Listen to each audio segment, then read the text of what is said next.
Hello and welcome back to Tacos and Trends, the podcast by Made Trends, where we explore the intersection of culture, consumer behavior, and the trends shaping tomorrow. Today, we're diving into one of the most exciting and evolving spaces, health and wellness for 2025 and beyond. This isn't your typical wellness chat. We're talking about the convergence of design, performance, and personal well-being, and what that means to brands, creators, and everyone every day. Joining me is someone who lives at that intersection, Graham Campbell. Thank you very much for being here. Graham is the founder of Resident Athletics, a creative strategist, and former MBA trainer. Thank you so much for being here. For those of you listening, if you like what you hear, drop a like below, follow along, follow us on social at Tacos and Trends for more of these great talks. Graham, let's get into it. So you and I are just off of a big piece of research on health and wellness for 2025. People can check out that report, but we felt like we've presented it to the public, but it felt like it needed more diving into. But I think what we really didn't have time to get into is exactly what you're working on right now. So could you tell us a little bit more about what you're working on at Resident Athletics and what that looks like? Yeah, absolutely. First of all, thank you for having me. And thank you for pulling me in to work on the report with you. I had a lot of fun. I thought it was like very insightful, diving into some of that stuff. I think some of the stuff that was like percolating in my mind and sort of uh, like keeping me interested, but also stuff that I wasn't really like as focused on and sort of brought to the forefront of, what's going on in the sort of health and wellness ecosystem right now in 2025. But yeah, what am I doing? So I am a former NBA trainer, worked in both performance and rehab. So trying to bridge that gap a little bit between driving athletic performance, health and well-being in athletes, specifically professional basketball players, and also directing some of the physical rehab that we were doing when players were injured. Left that after 6 years, not too long ago, and now trying to forge um, a sort of new path on my own, doing some work in primarily work with endurance athletes, so really focusing on running and endurance as this trend and delivering performance solutions to athletes, both ones who are like serious enthusiasts, serious competitors, as well as just like people getting into running, want to figure out how to form structure around it and offering training and coaching solutions. Amazing. So people can reach out via your like platform, check in with you, and look for personalized solutions. Yep, absolutely. So you can find me Graham at residentathletics.com if you want to email me, or Resident Athletics on Instagram. Okay, amazing. It's crazy because for me, this like didn't even seem like a surprise, like evolution. It seemed like just like the next step because it feels like where you're sitting now and with like the launch of this is like really like just so authentic to like what your actual lifestyle is. For me, it just feels like people have more access to that now because for the entire time I've known you, which is like a very, very long time, it's like training, health and wellness has always been part of like your rhetoric. I feel like for me, it's this like interesting dichotomy with you, right? This like extreme interest in athletics, performance, like fitness and wellness, but then also like what does like modern creativity look like next to that? I want to get more into that, but first I have a question for you. In just for those listening, in your personal life, what does like health and wellness look like? I always feel like that's like a crazy question, but it's like the most like direct question, and so I have more questions later that I think might be coming, but maybe just give us like a hot take of what that looks like. Yeah, I think for most people, or like most people, it's ever evolving. So it's been a constant in my life for as long as I can remember, like this focus, sometimes obsession, sometimes neuroses, but usually from a healthy place, like focus on both like physical fitness, emotional well-being, nutrition, sort of like all the traditional components that you think of when it comes to health and wellness. Was always engaged in sort of like quote unquote functional training when I was younger and going through like my own studies and trying to practice what I preach to my athletes and doing it like on my own time. I'm definitely not the most athletic person, but always engaging in some type of like athletic training or athletic pursuit. And for the last 5 years, it's really been like endurance training that's been like my main focus. So participating in triathlons at a very amateur level, and also like running races, marathons, half marathons, stuff like that. So that's been my main physical pursuit. I would say that now, probably more than ever, I'm trying to bring a sense of purpose and presence into the physical things that I'm doing. Because for me, I think for a lot of people it's different, but for me, like my health and wellness is always centered around like doing something kinetic, doing something physical, doing something where I'm moving my body. Um, that's sort of what keeps me grounded. But I think as we'll talk about in a lot of like the ways that the driving trends of health and wellness are kind of bringing us out of ourselves and maybe making us be like driving a lot of social comparison and thinking about things in an aspirational way, maybe not like uh, a personal, intentional way. I think that's something I'm really trying to do with my own lifestyle and health and wellness is like I bring love presence to it. it's like you hit on so many interesting points, right? There's like performance, there's like athletics, there's health and wellness, there's like mental well-being. There's so many different facets, I feel like. And I think it's interesting. I think people can become completely like obsessed with like one portion and forget like the holistic picture. But I think that what we see, like where the future really is this like holistic thought on health and wellness, like in all the touch points in your daily life on a repeat basis, kind of so you can build healthy habits. So I think Totally, totally. I would like summarize all of that whenever I think, because I know some of the projects you're working on as well that I'm not sure if you're allowed to say all of them, but for me it's like all of that, but then kind of like packaged in like a cool kid who knows like the cool brands. I mean, I've seen your running fits. I wouldn't even try and compete.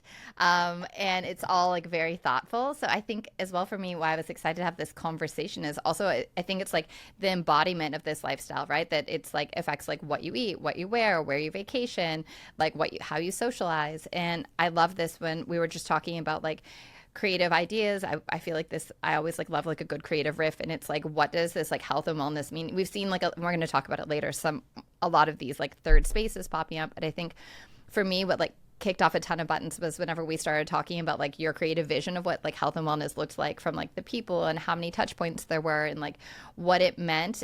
I would even say like in the details. And so maybe tell me like a little bit more about like how you see like creatively like how everything comes together, because I think the convergence with music and just like a larger lifestyle is really interesting. Yeah, I totally. I mean, that like it really resonates what you're saying because I think if I go back to my time in professional sports, it's such a driver of culture.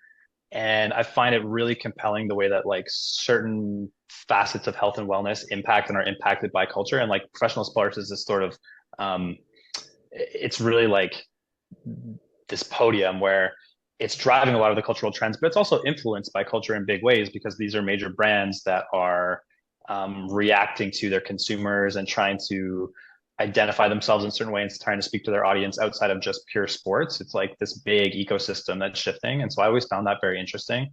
And then doing some of like my own work in working on branding and working on some creative strategy and thinking about how a lot of these like touch points of health and wellness impact the culture at large. I find like some of this stuff, um, it's really interesting and compelling the narratives that are driven. And I like we're going to talk about this a bunch, but the way that brands are driving storytelling now outside of just a traditional marketing lens and really intersecting with all these different like we talked about touch points in the ecosystem from like community, social media, you know, elite technology and tools, all these things that like package up into what we think of as like health and wellness components.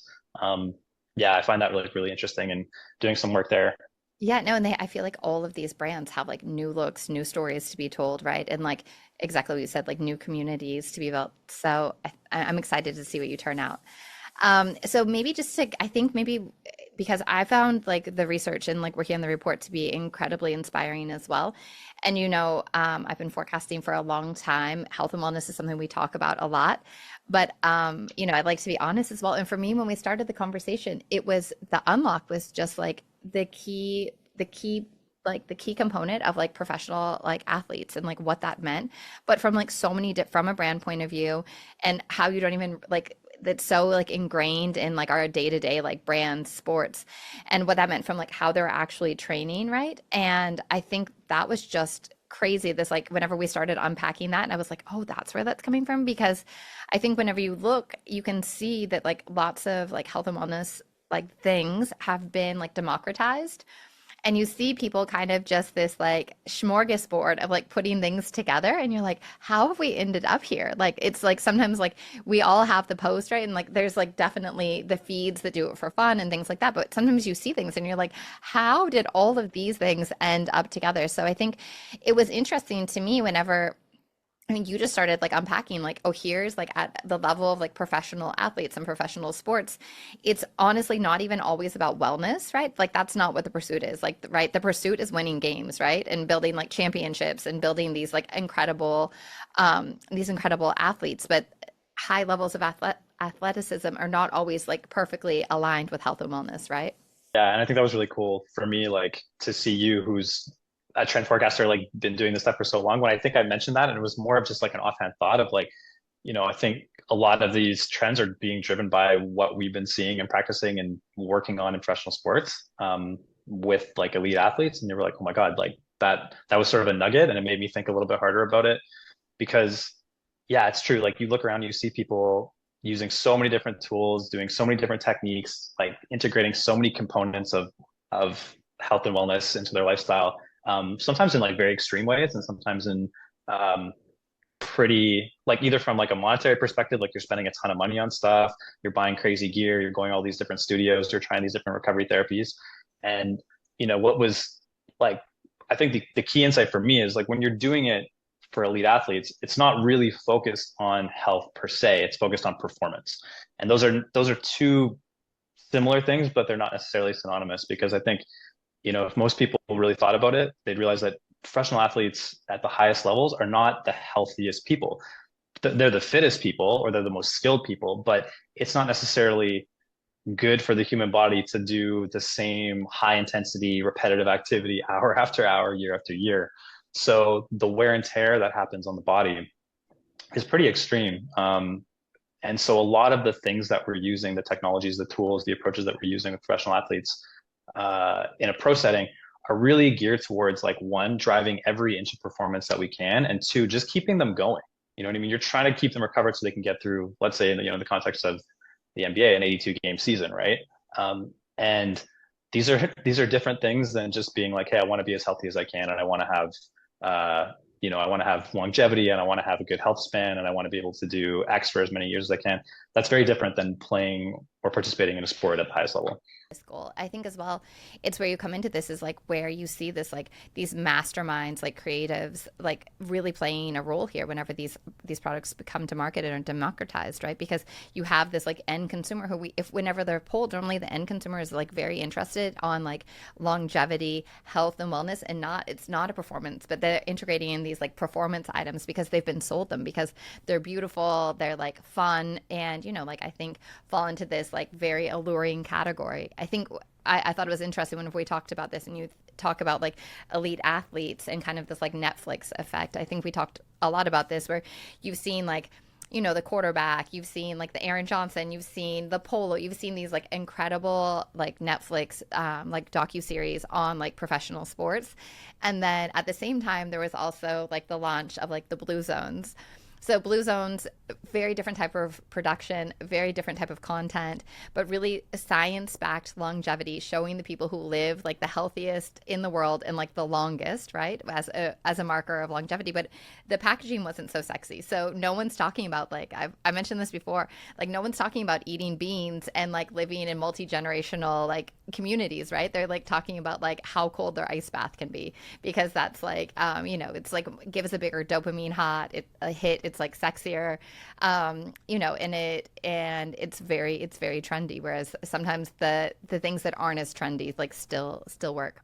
I say like that's like the perfect uncoupling for me of like health versus performance because the whole blue zone concept is driven around pure health, like health span, lifespan, being as healthy as you can be for as long as you possibly can. It's really not focused on performance unless your performance outcome is like, I just want to live an optimal life, in terms of like, again, health span and lifespan. So that's like, it shows you that I think people, they either confuse or don't care Both. or really care so much about like health per se as a standalone. They really care about performance health. They want to be able to perform in some capacity, or they want to be able to signal that they're performing in some capacity, right? Like, are your Normatec boots going to make you live an extra 10 years? For sure they're not. Are they going to make you feel better subjectively that you can maybe go harder on your run tomorrow? Maybe. So like I think that's also there's those like signals, right? And those items that make you like it's like the buy-in to the community, right? And people are looking, which we talked about a lot, like part of this whole conversation is people are looking for community. They're like looking for a place to connect in real life. They're looking for new ways to connect. So and there's always we always see product like associated with that. I think as well from like my perspective, part of why we're having this conversation obviously is from like a business perspective as we're like answering questions for our clients. And it's crazy just to call out like a little detail, right? Part of the conversation here is that health and wellness as an industry is set to hit like $7 trillion. Like as you said, like that's a lot of money. And so it's a lot of opportunity to sell people things, to sell people memberships, ideas, products, brands. So I think that's also like that hunger is what it's like feeding the machine. And so I thought it was interesting whenever we got into things and we just started talking about this, right? We kind of already hit on this. Like we've really seen that elite wellness has gone mainstream. We see it all over. Even if you're trying to avoid it, you see it all over your Instagram feed. But then I thought what was great whenever we got into the research is like we're always looking for ways to like kind of categorize everything and like have it be clear. And I thought it was interesting whenever we started talking about with you like this idea that you have like really like influencers and content become this like new like wellness university. Like we know that like Gen Z, for example, is going to go to social media whenever before any place else whenever they want to like find out and investigate something, which is cool, but also like crazily dangerous because there's lots of people selling health and wellness ideas that are completely unvetted. So I think we have this situation like we talked about where you have this like new wellness university. You have all of these new tech pieces, right? Like everyone has, I'm wearing a smartwatch, like everyone has an Aura ring, everyone has something. So then this like all of this like new tech kind of becomes like your like new coach. So you have this new university, this new coach, and then this like extreme desire for like community. So you need a space where like people can come together and like all of like the culture of it can like percolate and make something like really new. So for me, that like holistic idea, which I think has like a lot of unpacking there, but I think that was like a key unlock for me and what we were working on. Yeah, there's definitely no more gatekeeping when it comes to health and wellness strategies for good or bad, right? Like you talked about, there's the Netflix series and like all the streaming series about professional sports where you can see behind the curtain and see what they're doing, from a training standpoint and from a health standpoint. But then there's also this new wellness university on social media where we're just getting fed so much educational content, whether it's purely aspirational or whether it's like intended to be informative. None of that is necessarily taken in context. None of that is like none of it's vetted really. And so what we're really seeing is like people are like latching onto certain creators, taking ideas from creators, implementing them in their own life. Um, Also getting influenced by a lot of this like highly excessive aspirational performance content, which is driven by like a lot of creators trying to one up each other. Yeah. And don't get me wrong, I respect anybody who does sets a crazy ambitious goal for themselves and goes and does it. But I think that's also some of where that implicit or subtextual drive for people of wanting to be really focused on performance all the time as opposed to like pure health is because most of the content we see on social media is like very performance driven. And then, yeah, like you touched on, we all have our devices. Most of us have some sort of wearable, or many of us have wearables, whether it's just like a normal Apple Watch or something like specifically designated to performance.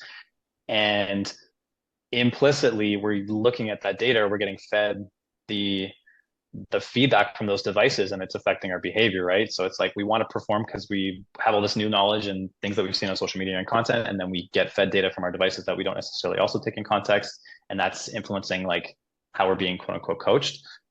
So yeah, it's this whole like ecosystem of filters that we're taking in all this information from, right, and that are influencing our behavior. No, it's true. I thought it was interesting as well, like just like talking about like behind the curtains. Obviously, you have this experience at the NBA where you were like, oh no, actually the players, they don't want to wear those like devices. Like, oh, they want like, right. I thought that was so interesting. And like, like they wouldn't be bothered by the data output from like devices, right? Like it would be like your job, like the coach's jobs and like the trainer's jobs to like look at them and be like, okay, here's what we think this all means. But on an individual like basis, that's like not something they're dedicated to, right? Which is interesting because you would think I would have thought like, oh, like the pro athletes like keeping a log of it, right? And like wants everything, but you're like they want to play like the sport, right? Yeah, I think it's almost it's like a situation of like like burnout of options, right? Like we have access to everything, so we want to provide everything, but you have to filter it through like where's there going to be buy-in, and if you're throwing 20 different options of the, hey, I want to test this, I want you to track this, I want you to wear this, I want you to eat this, and it's like all day long because they're surrounded by staff that are there to provide stuff for them. That that's at certain levels they just sort of turn off, and so it's almost like picking your battles in terms of what's going to be like what's going to give you the most bang for your buck. You're like, hey, like I think if you do these three things, um, that'll be like really helpful for you, and we can explain it, and this is why it'll be like beneficial to your performance and beneficial to your health. But on the flip side of that, then you have the average consumer now that has access to everything, and we've all seen these people who just want everything. They want to do everything, like an average person wearing a heart rate monitor and a watch, and they're at some fitness studio that's tracking externally other metrics, and it's like they're all in, they're all for it, right? Um, which is, I think, like an interesting contrast, because most people don't need like the vast majority of that stuff, but they want it because it's aspirational and it's cool and it's interesting, and It it's also like like you said, it signals like a community, like membership, right? Yeah, no, and I think that's it. Like people like, and I think we definitely see that as like a general like post-COVID trend. People are like desperately like looking to like rebuild communities, and they want a community that like looks different than it used to.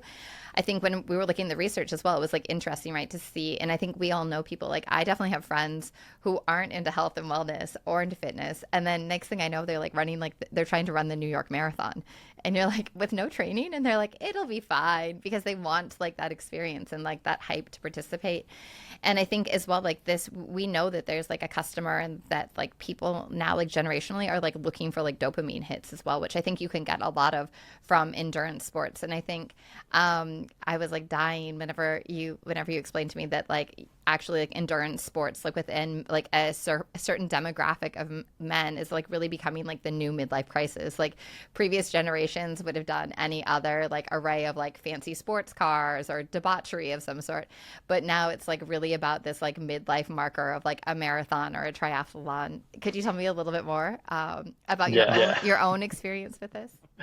I think it's like, the cliche of hitting whatever quote unquote middle age and then feeling unfulfilled with some aspect of your life. Who knows what it is, right? Maybe it's your job, maybe it's like your home life, who knows? And then you're looking for that, like you said, that dopamine hit, or that some way to like give yourself like signal purpose, and signal some type of like some sort of like driven purpose, right? And so Yeah, it seems to be like accomplishment, now, right? like, yeah, exactly. And that seems to be like now, like everybody is just throwing themselves into either an Ironman training, half Ironman training, marathon, half marathon, some type of endurance event to signal performance and achievement. And it really like it makes you part of a community, but it hits all these different buttons, right? It gives you um like opportunity to compete with like a low barrier to entry because anybody can just like you said, hey, I didn't know that friend was going to go run the New York Marathon. But they are, because anybody can technically go run. It doesn't take much to at least get started. And then, there's all these opportunities to like access technology. You can spend a ton of money on the gear if you want to.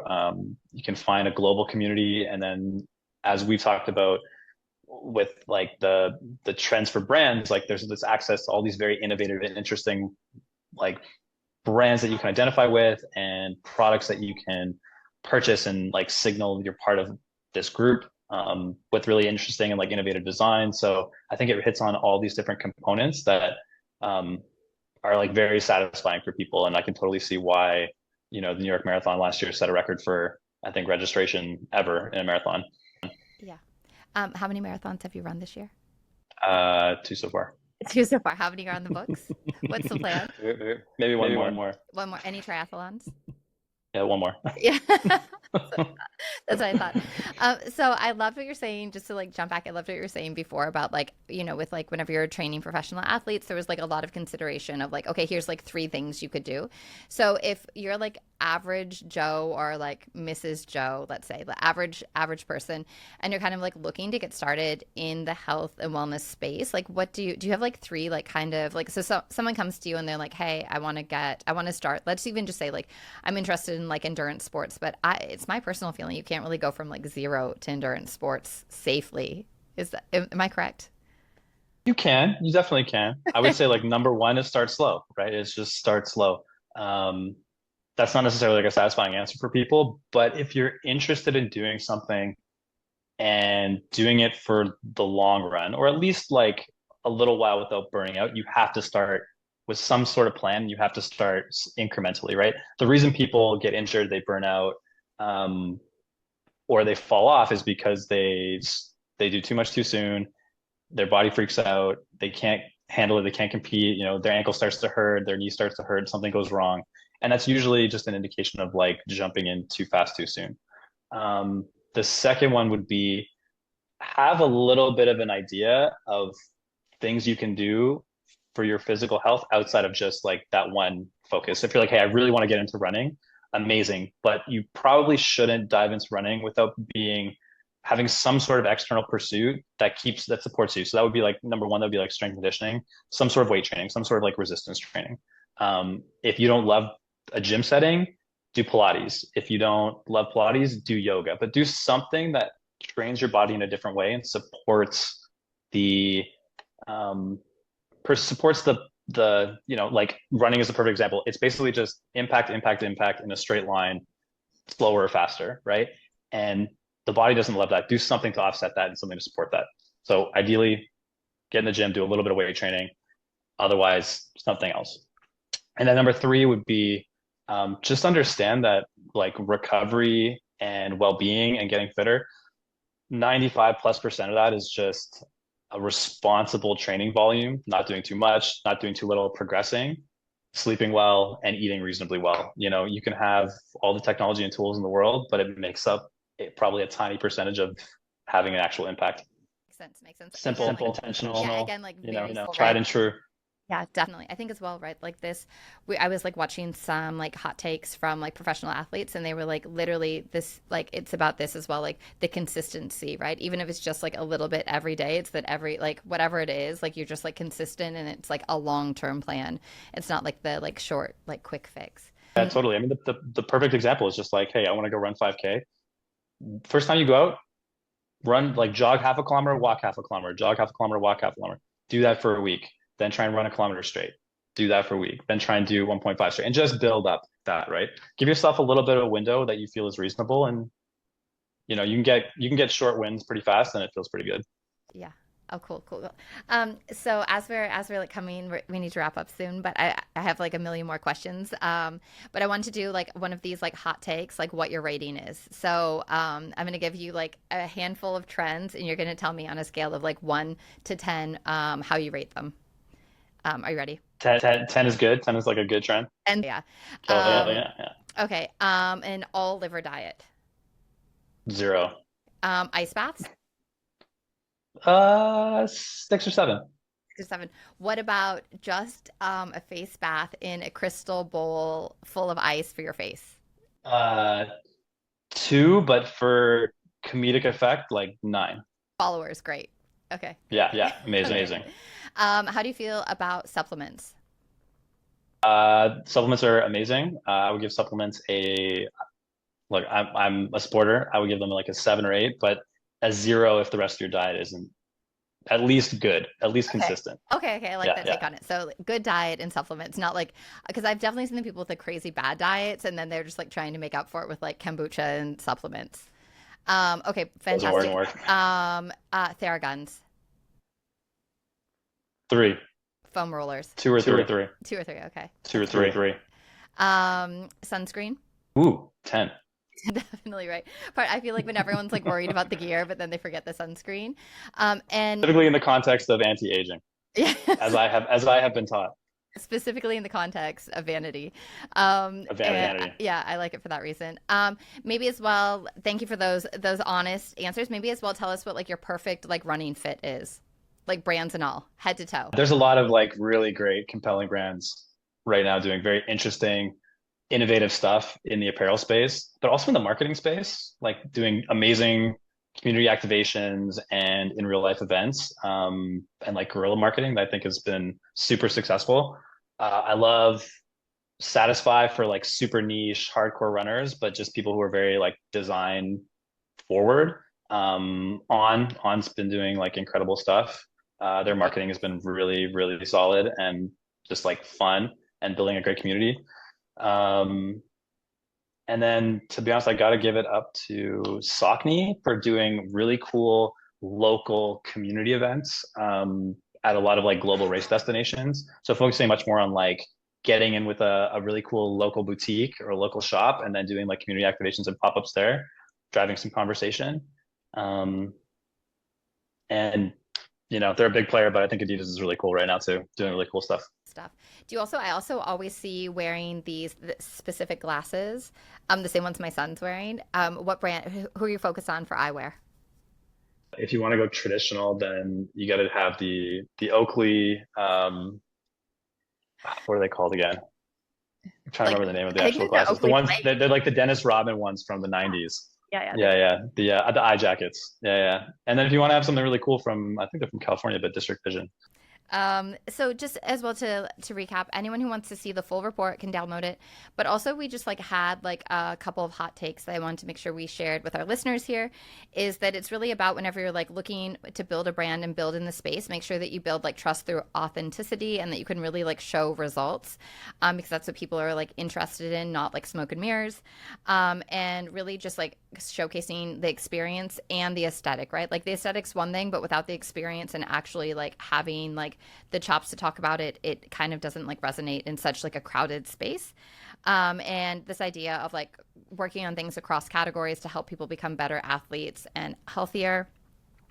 And as we've been saying with all of our reports and everything, it's just like keeping an eye on Gen Z because they're like really changing the game. I feel like this conversation lends itself to like a second episode where we just like mainly focus on like third spaces, like not drinking and like what new social communities look like around like health and wellness. But I think we'll have to save that for another day. Graham Campbell, thank you so much for joining us. It was a pleasure and I learned a ton working on this report and doing this research. So I look forward to talking to you again soon. Yeah, thanks so much for having me. It was really fun both working on this report and talking today. Thank you.